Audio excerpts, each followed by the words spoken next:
Téléspectateurs du cercle de Diré, région de Tamboutou, merci de cette confiance renouvelée au programme de Renouveau TV. Bienvenue dans votre émission Les Grands Jurys.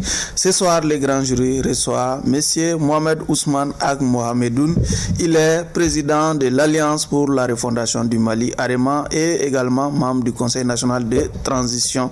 M. Mohamedoun, merci d'être sur ce plateau.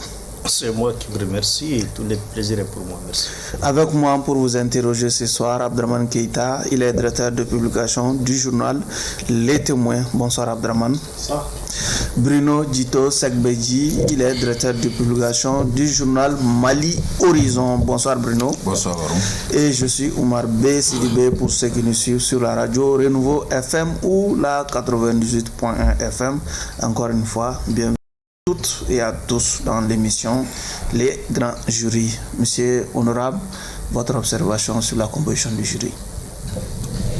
D'abord, merci. Je n'ai pas d'observation majeure. Ce que j'ai en face de moi, en tout cas, un jury qui n'est pas sa première expérience, qui a déjà rencontré de grandes personnalités, débattu des questions extrêmement importantes d'intérêt national. Et donc je crois que j'ai en face de moi un jury expérimenté qui saura encadrer les débats et je pense que j'apprendrai aussi beaucoup du jury. Bruno, qu'est-ce que vous attendez de l'honorable ce soir? L'honorable, c'est un parlementaire, enfin, il est membre du CNT, le Conseil national de transition. Oui, un parlementaire, oui. Oui, un parlementaire. Oui. Un parlementaire, peut-être pas... N'en déplaise à Abdraman, allez-y. Oui, justement, c'est pourquoi je bégaye un peu. C'est peut-être pas député élu, mais parlementaire. Et pour faire dans l'humour, il y a un célèbre homme qui dit « les parlementaires parle et mente », je suppose que ce ne sera pas son cas, pour faire dans l'humour, mais on le sent, on le voit sur les réseaux, très très actif sur le terrain politique. Aujourd'hui, l'actualité politique est assez dense, on a beaucoup de choses à lui demander et je suppose que, sans langue de bois, il va clarifier les concepts qui nous brûlent la langue et l'actualité du Mali, la transition dont il est un acteur aussi. Donc on s'attend à ce qu'il soit franc, sincère, précis, concis, sans langue de bois. Voilà. Abdraman, un avant-propos. Il n'est pas seulement un membre de la transition, un soutien. Oui. Soutien indéfectible de la transition. Comme vous l'avez si bien présenté, il est quand même membre d'un organe qui joue un rôle très important dans le fonctionnement de la République aujourd'hui. Et il a dit que nous avons de l'expérience, il n'en a pas moins lui également ici au Grand Jury, parce que si je ne me trompe, il en est à sa troisième comparution ici devant nous. Et donc il a déjà acquis de l'expérience qu'il est en train de nous réclamer. Il a fait beaucoup de choses, il connaît vraiment la doctrine ici, la façon dont nous attendons de lui en tant que membre de cette institution qu'il nous clarifie en tant que membre d'un organe qui est au cœur des questions qui aujourd'hui animent et agitent l'actualité, telles que les questions de souveraineté. Je pense qu'une incarnation de la souveraineté, c'est aussi le CNT. Il en est un membre très... Et puis beaucoup d'autres sujets sur lesquels je suis sûr que lui-même, il est très déterminé à se prononcer. J'espère qu'il va le faire avec... comme l'a dit mon voisin à côté, Bruno, avec beaucoup de sincérité et de franchise dans le langage. D'accord. Voilà. Honorable, je vous présentais tout à l'heure comme étant le président de l'Alliance pour la refondation du Mali, l'AREMA. Comment se porte ce mouvement aujourd'hui? Il nous revient que vous avez des difficultés à se faire en tout cas un chemin dans les marigots politiques. Merci. D'abord, permettez-moi de souhaiter une bonne fête de 20 janvier à toute la population malienne, de l'intérieur comme de la diaspora, et en particulier à nos forces armées de défense et de sécurité. Et ceci étant, Nous, effectivement, je ne peux pas dire que nous avons des difficultés à se faire une place. Peut-être qu'effectivement, nous avons des défis à relever, nous avons des épreuves que nous affrontons. Comme tout le monde d'ailleurs, dans un contexte comme le nôtre, et surtout par rapport à une situation qui est essentiellement politique, un parti, un mouvement politique, c'est toujours du chemin. Alors à cette date, au moment où je parle, le mouvement politique AREMA est une plateforme de 25 partis politiques, dont le parti AREMA, plus 3 syndicats et puis à peu près 200 associations et regroupements formels et informels. Ça, c'est depuis le 15 janvier dernier. D'accord. Abderrahmane. Donc, si je comprends, vous avez déjà formalisé votre sortie de la CODEM. Oui. Vous l'avez écrit. Peut-être dans les micros, hein? Vous l'avez écrit formellement, vous faites plus partie. Oui, tout à fait. Aujourd'hui, je crois que les choses sont claires. Nous sommes un parti politique. Et la qu'il faut aussi s'acquitter de façon formelle de certaines responsabilités. Parce que je le dis, puisqu'une fois, je l'ai allez, oui. Je l'avais posé la question. Oui, les choses évoluent. Ici, les choses évoluent. Je lui avais les posé choses la avancent. question ici pour savoir Oui. Si la CODEM était son dernier parti, après avoir quitté déjà l'UDD. Et il m'avait donné l'assurance que c'était son dernier point de chute à l'époque. Et aujourd'hui, j'entends encore l'AREMA. Donc, bon, je ne me rappelle pas ni de la question, ni de la réponse que j'aurais donnée à l'époque. Oui. Mais je ne pense pas qu'on puisse anticiper pour dire que c'est notre point de dernière chute. Généralité, non? Oui, je dis, je ne pense pas qu'un être humain, un mortel, puisse faire une telle affirmation de dire que c'est la dernière fois. Non, ce n'est pas religieux, ce n'est pas de notre culture. Et l'homme suit son destin. Surtout qu'en politique, on ne dit jamais, jamais. Hein. Voilà. Allez-y, Bruno. Monsieur Mohamedoun Ousmane, je vais simplifier le nom comme ça. On vous connaît comme étant très très actif politiquement. Qu'est-ce qui fait que votre parcours est marqué d'autant de migration politique? Qu'est-ce qui l'explique? J'ai l'habitude de dire ici que moi je ne m'accroche pas au contenant. Je suis un homme de vision. Je ne reste pas dans une camisole. Je suis un homme de vision, libre d'esprit. J'ai une vision pour mon pays, le Mali, depuis un certain moment, que j'ai fait le choix de faire de la politique. Et c'est la vision, c'est la doctrine qui me guide. Les appellations, que ce soit tel nom ou tel autre nom, ce n'est pas ce qui compte pour moi. Ce qui est important pour moi, c'est le combat et la lutte que je mène. Et je crois que par rapport à cette vision, je suis resté constant dans ma posture vis-à-vis du pays, vis-à-vis de la population et vis-à-vis de mes convictions. D'accord. Restez constant. Il termine. Est-ce que du point de vue de cette vision dont vous parlez, vision, conviction, le pas est vite franchi, est-ce que cette conviction-là, vous n'avez pas pu l'exprimer ni à l'UDD, en un temps record, vous êtes descendu à la CODEM, vous n'avez pas pu la faire prévaloir, cette vision pour le pays, et aujourd'hui c'est à l'AREMA. Pensez-vous que si jamais demain vous n'arrivez pas toujours à faire prévaloir cette vision, cette conviction-là, vous devriez atterrir dans une 4e formation politique? Je crois que, comme je dis, je me réserve de dire ce qui sera demain, mais ce qui est clair, c'est que nos convictions ne sont pas marchandables. À chaque étape de notre vie, nous évaluons si des circonstances, des situations font que nous sommes en train de basculer, de dévier de nos convictions, nous allons redresser, nous allons corriger. Aujourd'hui, je pense qu'au niveau de l'AREMA, nous avons quand même mis un arsenal, un appareil politique que nous maîtrisons et qui est cohérent par rapport à nos convictions. Et surtout, je mesure mes mots, que nous maîtrisons mieux que les appareils par lesquels nous sommes passés par le passé. Allez-y. Oui, monsieur Mohamedoun, si je ne m'abuse, vous êtes encore sous le coup de sanctions au niveau de l'ONU et vous vous occupez de hautes fonctions au niveau de l'organe législatif. En quoi ces sanctions-là, qui perdurent depuis, je pense, 2 ans aujourd'hui ou plus, affectent vous affectent vous personnellement et par-delà votre personne les missions qui sont assignées en tant que président d'une commission parlementaire aussi importante que les DREU? Bon, vous savez, moi, les sanctions politiques, ça ne m'impressionne pas.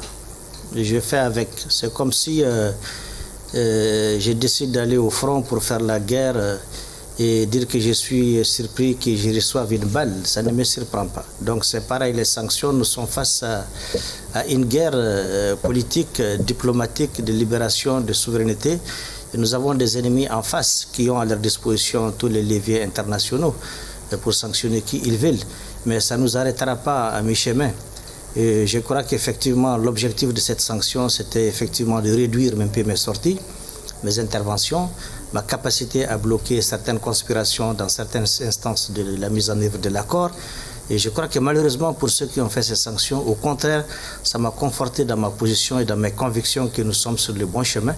Parce que nous avons tiré quand même une leçon, en tout cas, de nos rapports avec la France et l'Occident, que chaque fois que nous sommes sur la bonne voie, nous sommes sur le bon chemin, nous avons des difficultés avec eux et nous sommes susceptibles d'être sanctionnés.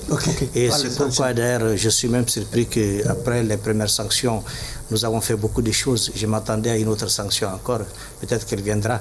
En tout cas, ça ne va pas nous dévier de notre trajectoire de libération du Mali et de recherche de la souveraineté africaine. Effectivement, comme vous venez de l'évoquer ici, vous êtes quand même le premier signataire de l'accord pour la paix et la réconciliation au Mali, qui connaît aujourd'hui des difficultés et qui est dénoncé, décrié par les partenaires, vos amis, vos compagnons d'hier. Est-ce que vous en avez la même perception que ces mouvements-là qui aujourd'hui pensent que il faut une réunion sur un terrain net, qui sont en train de réclamer une réunion sur un terrain net et qui pensent qu'en réalité que c'est l'État qui est responsable du fait que ce document-là, l'application de ce document est en train de traîner? Vous savez, il y a un problème. Cet accord, d'abord, il a été rédigé de telle sorte qu'il entretienne une certaine ambiguïté, une certaine confusion. Et surtout, le mode de décision qui est le consensus, c'est fait sciemment. C'est fait sciemment parce que vous convenez avec moi que le consensus, lorsque vous avez une partie qui pourrait être de mauvaise foi ou un allié qui peut être de mauvaise foi, le consensus n'est pas toujours la chose qui est facile d'obtenir. Donc chaque fois que quelqu'un n'est pas d'accord, on fait les prolongations. Parce qu'effectivement, il y a des gens qui veulent utiliser cet accord pour faire perdurer la situation d'incertitude, la situation d'insécurité et qui est vraiment une aggravation de la situation. Nous avons vécu ça et moi j'ai toujours dit... Et qui sont ces gens-là, il faut le dire. Naturellement, c'est des questions géopolitiques. La France est derrière, ses alliés sont derrière, certains voisins sont derrière. Je ne vais pas aller jusqu'à dire des noms, mais en tout cas, sur ce que beaucoup ont exploité cette situation pour maintenir le Mali et le Sahel dans une situation d'instabilité. D'accord. Alors maintenant, aujourd'hui, ce qui se dit, c'est un faux débat. Quand on dit, par exemple, il faut une réunion dans un pays neutre, c'est quoi un pays neutre? Nous sommes chez nous au Mali, tout le monde est là avec ses enfants, sa famille, les gens vont à l'école, ils se soignent ici, ils font tout. On n'est pas en guerre, pourquoi aller dans un pays neutre? Mais selon vous, quel est le blocage? Où se trouve le blocage selon vous? Le blocage, comme ça ne peut pas être simplement les partenaires internationaux qui sont par ailleurs certains d'entre eux garants même de l'accord et qui ont été même des vecteurs.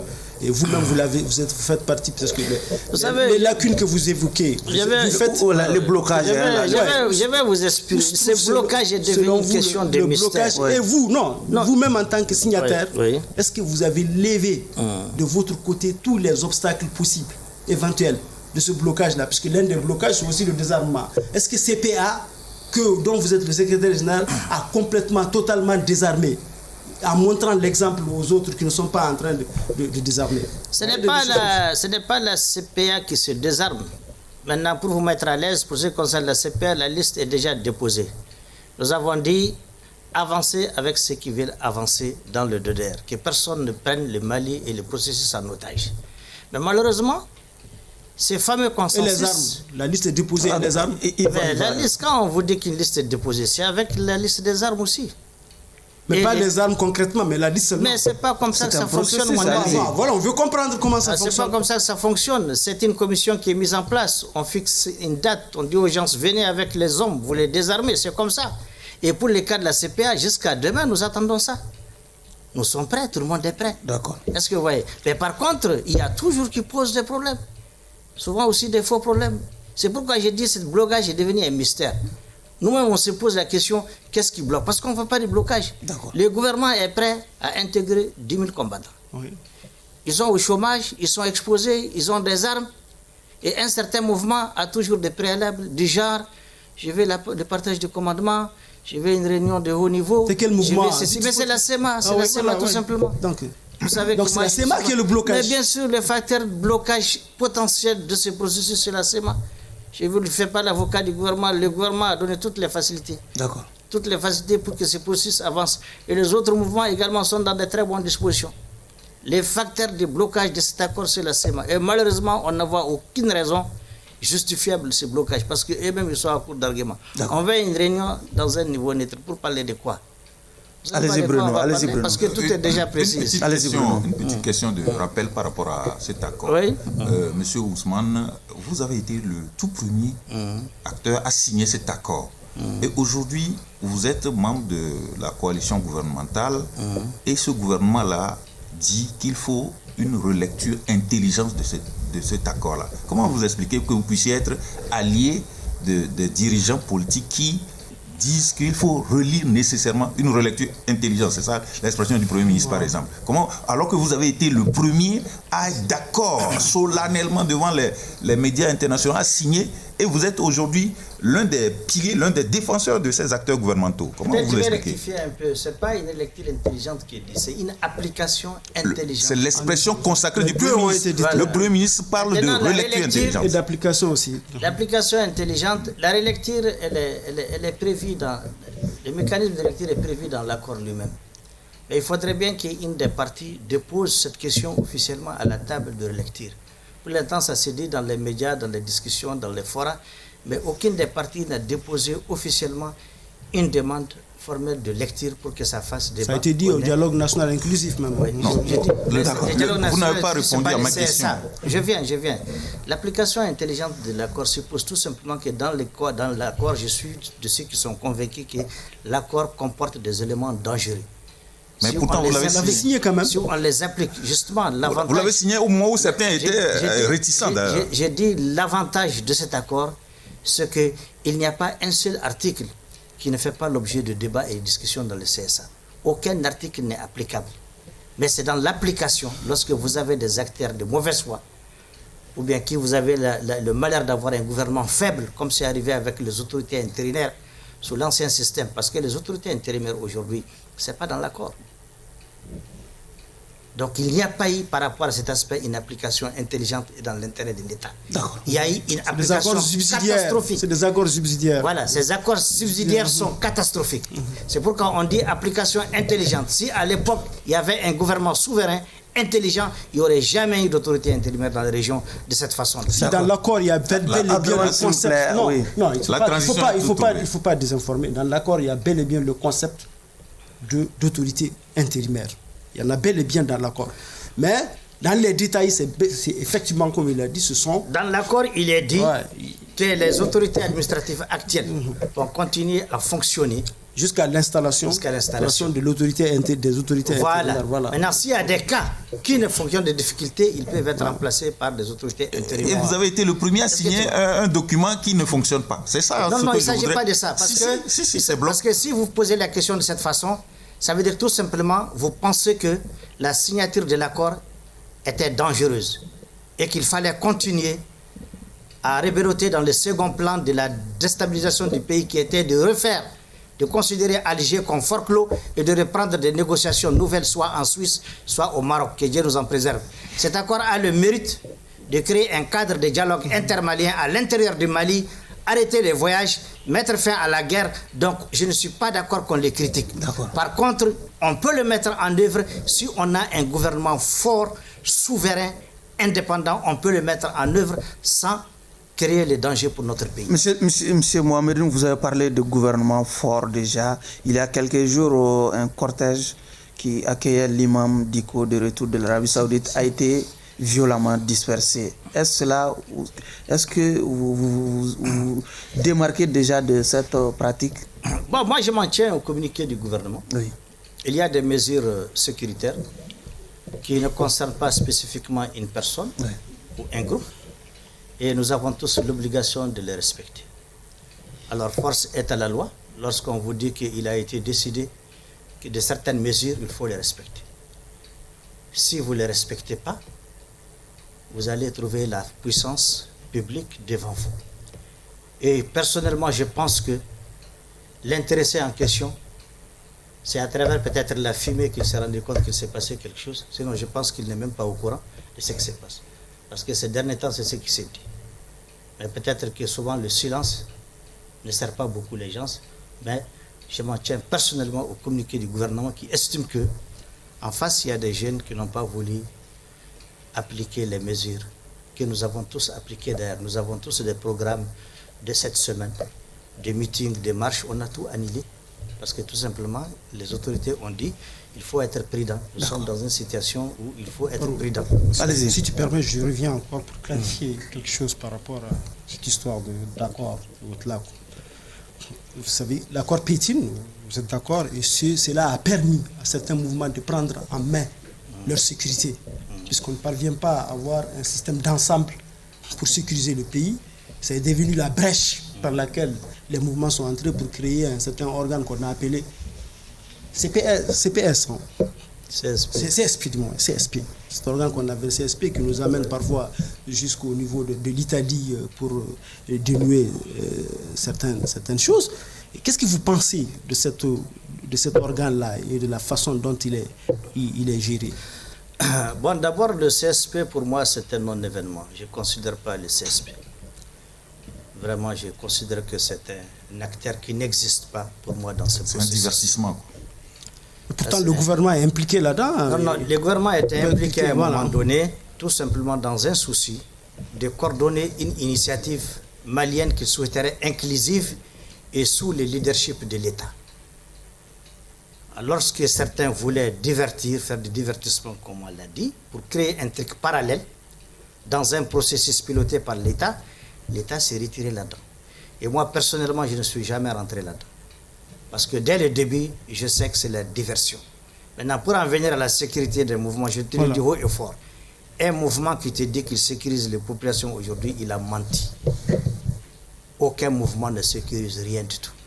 Et aucun ne peut sécuriser même un campement. Il faut que les gens arrêtent avec ce commerce-là. Y compris mais moi, j'ai fait une communication depuis 4 ans pour dire à tous les mouvements de se retirer de ces projets de sécurisation des populations. Ce n'est pas leur rôle. Leur rôle, c'est de désarmer et de contribuer à bâtir une armée forte, solide. Et que dites-vous des mouvements d'autodéfense? Il y a pourtant des Mais c'est pas normal, parce que tout ça, c'était vraiment les erreurs du passé. Lorsque notre armée a été vraiment très affaiblie à cause de la mauvaise gouvernance, le recours a été d'armer les populations. Ce n'est pas de bonnes expériences. La population n'est pas faite pour faire la guerre. Elle n'est pas faite pour détenir des armes. Et les terroristes aujourd'hui se cachent derrière les milices, se cachent derrière les mouvements signataires de l'accord pour faire du mal à nos armées. C'est malheureux, mais c'est ça la tristesse. Quels sont vos arguments, quelles sont vos preuves que les terroristes se cachent derrière tel ou tel mouvement? Mais la preuve, c'est que n'importe qui peut brandir un drapeau, dire même qu'il appartient à mon mouvement, alors qu'il n'en est pas, je ne le connais même pas. Les gens se cachent derrière les mouvements acceptés ou acceptables pour faire des forfaits. D'accord. Et l'armée, au nom d'un accord, est prudente, elle ne peut pas arroser tout le monde, parce qu'elle ne sait pas qui est chat noir et qui est chat blanc. Pourtant, dans un pays voisin, on parle des VDP, l'État s'implique. Mais c'est une mauvaise. Ils pensaient que le Mali est une bonne expérience avec les milices tentantes. Ils ont expérimenté ça. Ce n'est pas une bonne chose. J'espère seulement qu'ils vont rectifier pour que les VDP soient désormais définitivement sous les drapeaux et qu'ils soient bien formés avec les moyens de l'État. D'accord, Bruno, on va évoluer. La question militaire ne se sous-traite pas. D'accord. Ah bon? qu'est-ce que vous pensez du sous-traitement de la question militaire? On va vraiment évoquer ça. Ça, ce n'est pas de la sous-traitance. Oui. Ça, c'est un partenariat. Il va continuer tant qu'il y a le besoin.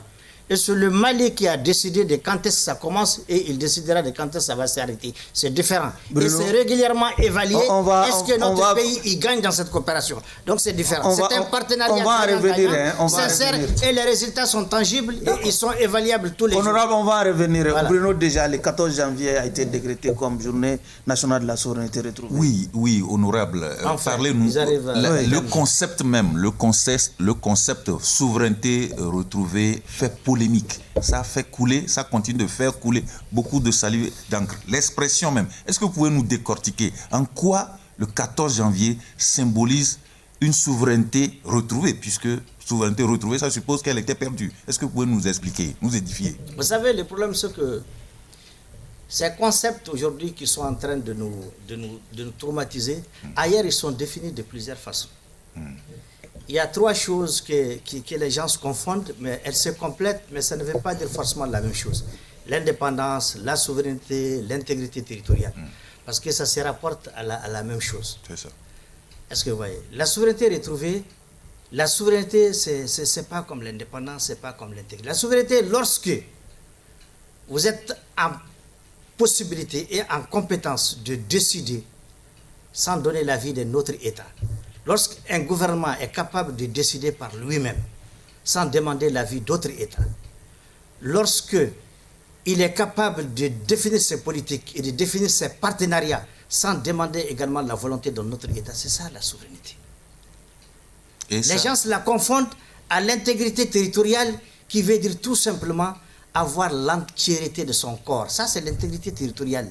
Un État peut être souverain et ne pas maîtriser une partie de son territoire au nom de la guerre. Nous sommes d'accord avec ce concept. Voilà, ok. Mais maintenant, souveraineté. En quoi elle était perdue? Qui est d'accord, voilà. Moi, je ne suis pas d'accord. Donc, dans ce cas-ci, vous êtes Bruno qui a la parole. En quoi nous l'avons perdu, en quoi nous l'avons retrouvé? C'est ça. Nous l'avons retrouvé tout simplement. Voilà. Parce que quand est-ce que nous l'avions perdu? Nous l'avons perdu depuis, certains vous diront, depuis l'assassinat de Modibo Keïta. Ah bon? Nous avons commencé... depuis l'assassinat ou bien depuis la chute de Modibo Keïta? Non, je préfère dire l'assassinat, parce que beaucoup de gens, de grands témoins, ont dit qu'il a été assassiné. Et mais c'est pas non, entre sa chute et l'assassinat, il y a plusieurs années. De toutes les façons, il s'agit de l'après Modibo. Allez-y. Après Modibo, les gouvernements maliens n'ont pas pu décider d'eux-mêmes. C'est ce que ça veut dire. Après Modibo, nous avons perdu notre souveraineté. Et à partir de cet instant, notre souveraineté telle que je l'ai définie, ceux qui se sont installés après Modibo n'ont pas eu ce pouvoir de réfléchir et de décider en toute indépendance par eux-mêmes dans l'intérêt de l'État. Les injections, les idées venaient d'ailleurs, les droits venaient d'ailleurs. Ils ne réfléchissaient pas eux-mêmes. Non, ils réfléchissaient rien. Monsieur... C'est sa réponse, on va... Oui. On va se comprendre. Allez-y. À partir de cet instant, nous sommes devenus un État, toujours sur la liste des États indépendants, mais en train de perdre notre souveraineté. Après, les avions qui existaient de la coopération russe ont été hypothéqués, l'armée est tombée basse, et puis maintenant, l'État n'existe plus. Un État qui n'a pas d'armée n'existe pas. Et nous sommes restés dans ça jusqu'au 26, jusqu'à mars, où l'espoir est rené. On pensait qu'avec la démocratie, le multipartisme, ça va aller. Malheureusement, on est encore descendu plus bas, parce que cette démocratie et ce multipartisme, nous ne les maîtrisons pas. C'était vraiment des instruments maîtrisés par la France, je le dis tous les jours et je le dis à chaque fois, maîtrisés par la France, donc on n'était pas les souverain. Partis politiques. Maintenant, pour venir à la question, à la chute du régime de Ibeka, et à son âme, c'est là que la souveraineté malienne a commencé vraiment à se faire constater. D'abord avec la sortie des accords inégalitaires avec la France, la réforme de certains textes dans le cadre du code minier, la réforme de certains textes par rapport à notre outil militaire, la réforme de certains textes judiciaires, et puis l'équipement de notre armée, la vulgarisation des partenariats. En fait, c'est ça la souveraineté. la possibilité pour un État de définir son partenariat et de décider avec qui il travaille sans être interrompu par quelqu'un d'autre. Terminé. Oui, donc à partir du j'ai suivi votre explication avec intérêt. À partir du 14 janvier 2022, la souveraineté est retrouvée. C'est l'expression qui est utilisée. Elle est retrouvée. Parce que vous avez semblé décrire tout un processus. C'est-à-dire que le 14 janvier, nous faisons allusion à cette affirmation de la majorité du peuple malien de cette souveraineté suite aux sanctions illégitimes et illégales. Parce qu'en réalité, quand il y a eu les sanctions, les gens pensaient qu'il y allait avoir marche arrière. À la grande surprise de la CEDEAO et de la France et tout ce qui commanditaient à l'époque les décisions de ce syndicat, le peuple malien, à l'appel des plus hautes autorités, est sorti, on a dit, plus de 4 millions dans les boulevards partout pour dire, encore une fois de plus, non à la CEDEAO, soutien total à la transition, on avance vers la libération de notre pays.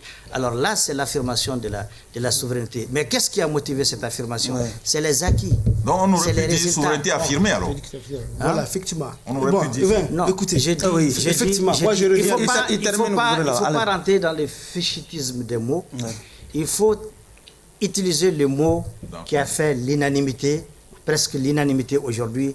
C'est la souveraineté retrouvée parce qu'on ne peut pas nier que nous l'avons perdue. Allez-y. Effectivement, est-ce que vous ne faites pas une confusion entre la souveraineté réelle et l'affirmation de souveraineté? Quand vous dissociez la souveraineté, même de la souveraineté de l'État sur le territoire, parce que vous dissociez la souveraineté de l'intégrité territoriale, c'est là que moi je reste un peu ébahi. Qu'est-ce qui vaut une affirmation de souveraineté? Qu'est-ce qui vaut le choix d'un État qui ne s'applique pas à l'ensemble du territoire? Ça ne vaut quelle est la souveraineté ici?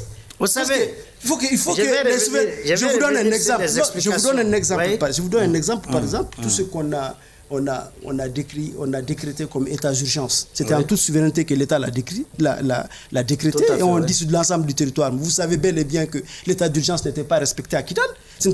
Donc il n'y a pas la souveraineté de l'État sur l'ensemble du territoire. Est-ce que vous pensez que vous n'êtes pas en train de confondre affirmation de souveraineté à la souveraineté réelle?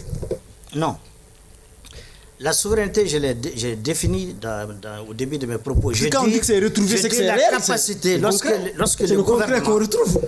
le gouvernement assume toutes ses décisions sans aucune subordination à un quelconque État, ça c'est la première propriété d'un État souverain.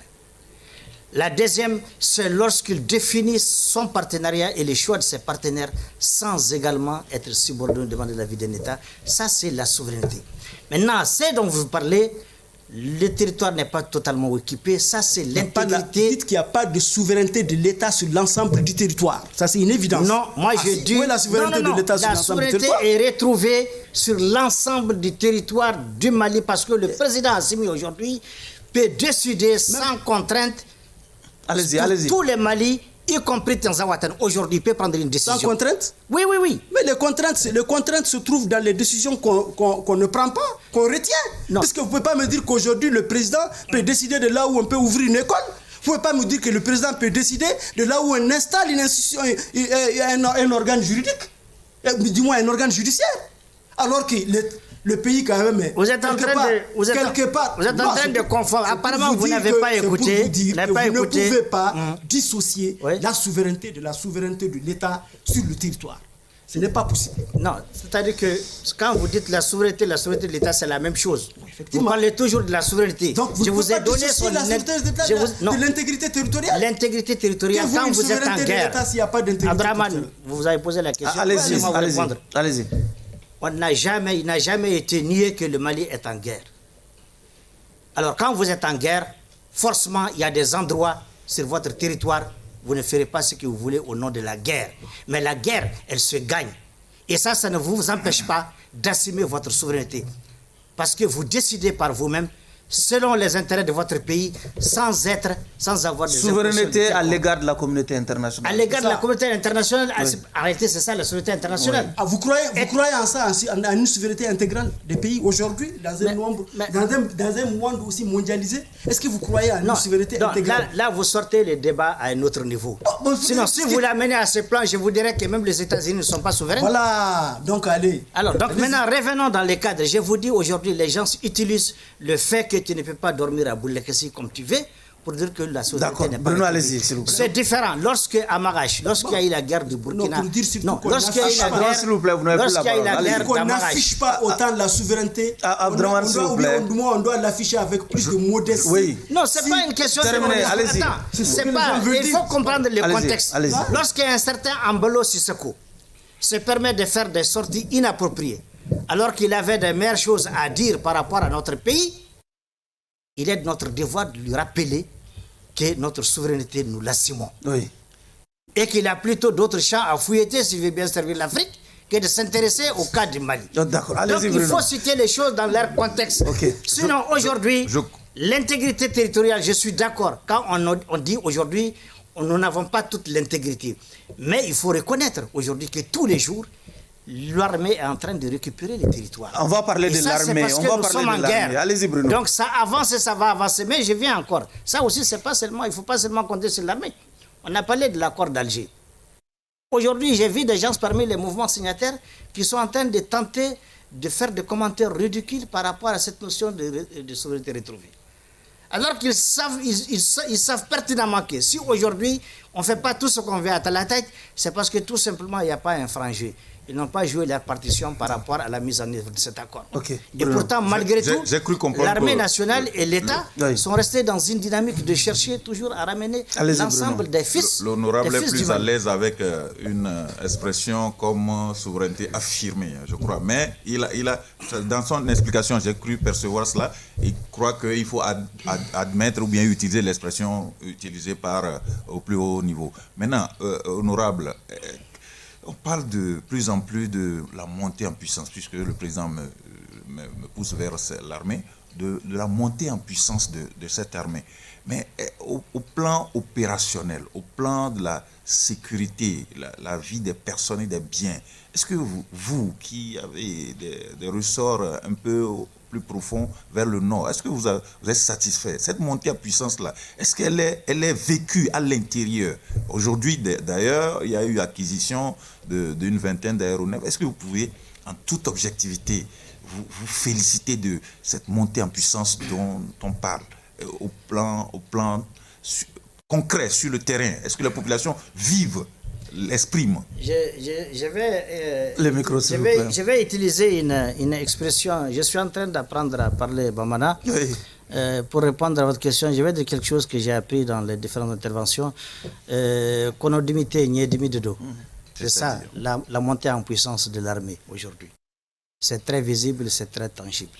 Mais effectivement, il y a des situations malheureuses que nous continuons de vivre toujours, liées au terrorisme, les engins explosifs, le déplacement massif des populations, que les gens tentent d'exploiter pour dire qu'effectivement, jusqu'à maintenant, nous voyons ce qui se passe sur le terrain. Lorsqu'il y a eu appel de détresse au niveau de Menaka, il a fallu moins d'une heure de temps d'une intervention de l'aviation pour que la situation se calme. Mais il faut que les populations comprennent qu'elles ont un rôle à jouer dans ce retour de la sécurité-là. Il faut que les gens arrêtent de s'amuser avec le feu. L'État ne va pas aller arroser sa population. Il ne sait pas où se cachent les voleurs. Les voleurs sont dans nos campements, ils sont dans nos villages, ils sont passés par là.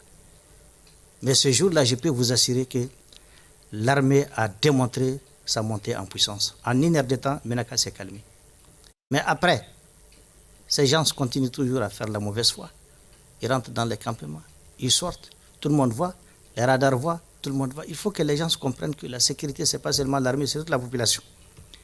Et malheureusement, c'est ça qui est dangereux pour les pays aujourd'hui. Il n'y a rien à dire, l'armée monte en puissance. Il n'y a pas de doute là-dessus. C'est pourquoi j'ai commencé par cette citation en Bambana pour vous dire qu'aujourd'hui, ça crève l'œil. Notre armée nationale. On est d'accord, mais est-ce que c'est vécu? Il y a des régions, même dans Sikasso, où il y a. Nous sommes dans une guerre asymétrique. Je vous assure aujourd'hui, si c'était un ennemi à visage découvert, qui déclare la guerre pour notre pays. Et je ne pense pas qu'on allait perdre du temps. D'accord. Mais aujourd'hui, nous sommes dans une guerre asymétrique où vous avez plusieurs réseaux qui sont dans cette guerre avec des intérêts divergents. Vous avez des mines chez nous à ciel ouvert qui sont exploitées par des apatrides. Et il y a du boulot à faire. Il y a des boulets, mais malgré tout ça, dans ce difficile terrain, en tout cas, l'armée continue à faire ce qu'elle doit faire et elle continue à se renforcer. Allez-y. C'est-à-dire, en quoi l'armée d'aujourd'hui est différente de l'armée que vous avez eu à affronter, vous en tant qu'ancien rebelle anti-mouvement, puisque on ne voit pas, vous avez parlé de guerre asymétrique, si c'était une autre forme de guerre qui n'était la guerre asymétrique, les autres pouvoirs qui ont précédé cette transition n'allaient pas connaître les mêmes problèmes qui les ont fait tomber. Hein. C'est une évidence. C'est parce qu'eux aussi faisaient face à une guerre asymétrique qu'ils n'ont pas pu affronter. Donc ce n'est pas un argument comme quoi c'est une guerre asymétrique. Non, aujourd'hui, les rapports font état de milliers de personnes qui sont mortes en une seule année. Hier, on ne connaissait pas la même situation. Hier, on ne connaissait pas dans le même pays des réfugiés qui vont vraiment occuper les périphéries des grandes villes pour pouvoir se sauver. On ne reconnaît pas. Non, qu'ils nous disent la question en quoi cette armée-là aujourd'hui est différente de l'armée que vous, en tant qu'ancien mouvement, vous avez eu à combattre et peut-être même vaincu. Vous savez, la guerre asymétrique n'a commencé qu'en 2015. Le pays était déjà pratiquement occupé. C'est en 2015 que la guerre asymétrique a été... Et qu'est-ce que vous appelez la guerre asymétrique alors? Oui, il y a la rébellion de 2017. Ah, mais ça c'est une guerre asymétrique aussi. De 2012. Non, ça c'était... Vous avez ici, la rébellion, c'est différent. Vous avez des personnes qui parlent dans les médias, vous les voyez. C'est pas ça la définition de guerre asymétrique. J'ai dit, la guerre asymétrique, c'est toute guerre inégale qui ne respectent pas les mêmes règles. Et puis, aujourd'hui, la différence, c'est ça le concept de guerre. Il ne faut pas inventer une définition de la guerre asymétrique. Je n'invente pas, je donne la définition. Vous avez vu des institutions internationales aujourd'hui faire l'apologie des mouvements rebelles. Dire qu'ils justifient leur combat. Vous l'avez vu ici, mais pourtant, vous ne les avez pas vus faire l'apologie des AQMI et d'autres choses. Donc la différence est toute faite. Donc, à partir de 2015, c'est là que la guerre asymétrique, effectivement, est sentie. Peut-être que c'est là même qui ont orchestré la rébellion. C'était leur plan B. La rébellion, les gens étaient venus d'abord à Zakak avant de tirer. Ils ont été rencontrés là-bas. Vous étiez aussi de là, mais votre plan, c'était quoi? Bon, moi, c'est une autre histoire. Moi, j'étais là avec toi. Votre plan, c'était quoi? J'étais là avec toi. Si je rentre dans mon histoire, peut-être même tu vas te poser la question si est-ce que vraiment il a été rebelle. Mais je mets ça, on ne peut pas en débattre ici. Oui. Mais ce qui est important de savoir, c'est que ce à quoi vous faites allusion n'a pas commencé exactement en 2012. La guerre asymétrique, elle a commencé lorsque les médias français ont commencé à parler d'un certain mouvement qui s'appelle Libération de Massina. Bruno, pour votre dernière question. Dernière question. Allez-y. Ma question, c'est... Au fait, vous n'avez pas l'impression... Est-ce que vous n'avez pas l'impression que monter en puissance de l'armée est devenu une forêt qui... un slogan, un arbre qui cache la forêt? Parce qu'on a comme l'impression que tout le système de lutte pour le retour de la paix est basé sur la montée en puissance. Alors que, c'est vrai, la montée en puissance, l'armée monte en puissance, mais la paix, on ne sent pas s'en approcher. Ou bien? C'est ça ma question. Est-ce que la montée en puissance n'est pas devenue un arbre pour cacher la forêt? Il y a des écoles fermées aujourd'hui. Il y a encore beaucoup d'écoles fermées au Mali. Mais montée en puissance, on voit que l'armée se muscle, il y a l'équipement, il y a beaucoup de choses. Je crois que formation. Moi, je vous ai dit, l'armée n'est pas la seule responsable pour le retour de la paix. L'armée est là pour faire la guerre. Le retour de la paix dépend d'autres acteurs qui ne sont pas seulement l'armée, qui malheureusement ne font pas franc jeu. Et c'est pourquoi j'ai cité les cas des communautés, les cas des mouvements. Est-ce que le gouvernement travaille dans ce sens? Mais bien sûr, tous les jours, vous les voyez sur le terrain en train de sensibiliser. L'État a même fait un effort qui m'a même surpris, d'ouvrir un recrutement spécial.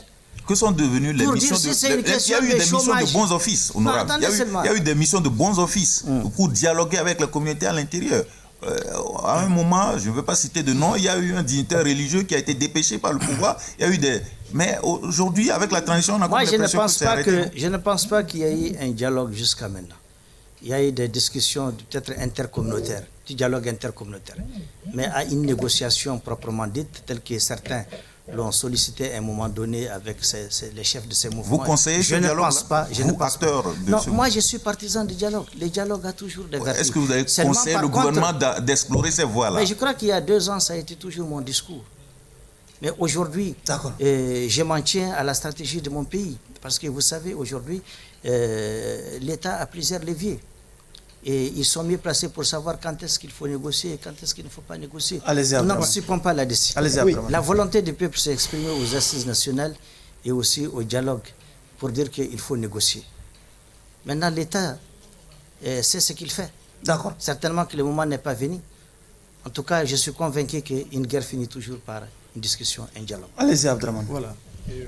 La montée en puissance de l'armée, vous convenez avec moi que c'est toujours au service de la souveraineté dont nous avons parlé, et qui est une souveraineté, somme toute, je persiste quand même, affirmée, sauf que cette affirmation de souveraineté est diversement ressentie. Pendant que nous nous jubilons aujourd'hui de notre indépendance retrouvée ici au sud, d'autres en font les frais par l'absence de partenaires stratégiques qui assuraient les besoins sociaux de base pendant longtemps. Est-ce que vous trouvez qu'il est normal que les Maliens ne payent pas cette affirmation de souveraineté de la même façon? Ce n'est pas du tout la même façon que les Maliens payent ça. Au nord, on le paye plus péniblement qu'ici au sud. Et quelles sont par ailleurs vos alternatives pour qu'on le paye? On paye quoi? Quand on parlait de payer, il s'agit de quoi? Payer quoi exactement? Le prix de cette souveraineté. Le prix de souveraineté, c'est que je viens de vous le dire, c'est qu'en réalité, il y a l'absence de partenaires stratégiques qui assuraient jadis la plupart des besoins sociaux de ces personnes. La France? Ça, c'est la France qu'on a mis de côté. La France a d'autres partenaires qui financent, qui ne sont pas forcément la France, qui ont été mis à l'écart simplement parce qu'ils sont financés par la France. Vous voyez, vous savez de quoi je parle. Donc aujourd'hui, cette affirmation de souveraineté... Donc vous me confortez, votre question je ne suis pas là pour vous mettre dans l'inconfort. Mais seulement nous sommes là pour soulever des questions. Votre interrogation me conforte dans ma définition de la souveraineté. Parce que lorsque la France a décidé unilatéralement... Non, il ne s'agit pas de justifier pourquoi. Il s'agit de dire... Vous avez posé la question. La question, est-ce qu'il est normal? La question a été bel et bien posée. La question, est-ce qu'il est normal que certains citoyens le sentent plus péniblement que d'autres?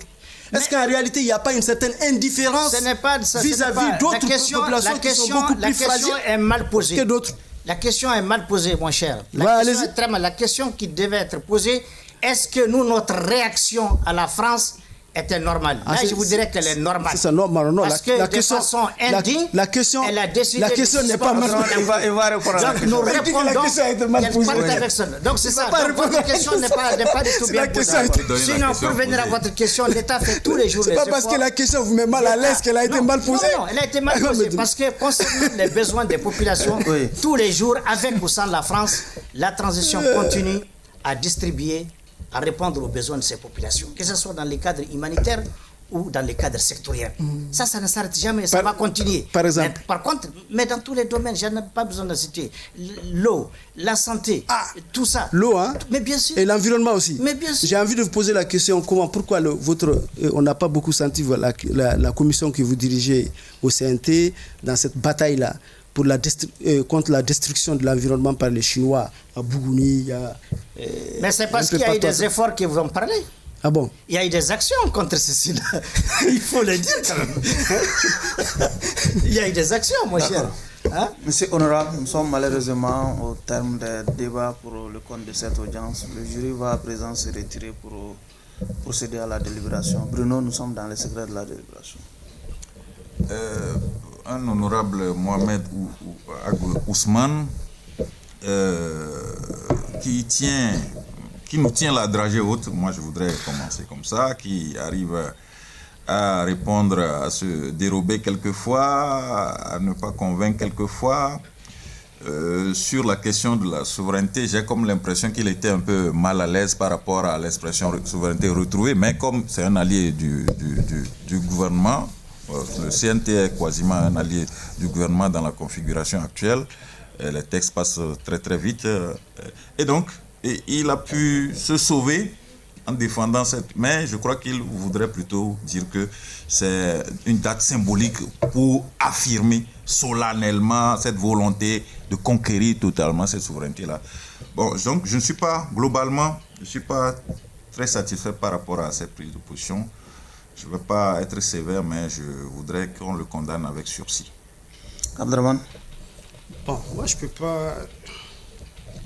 Parce qu'il faut dire, bon, en réalité, je ne suis pas tellement d'accord avec tout ce qu'il développe ici comme argument, hein, mais je pense qu'il est resté lui-même.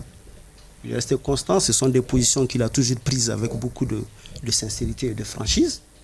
Et je ne sens pas de l'inconstance chez lui par rapport à ce qu'il a choisi. Vous voyez, donc il n'est pas dans l'entre-deux, il n'est pas dans beaucoup de choses qu'on a l'habitude de constater chez les hommes publics dans ce pays-là.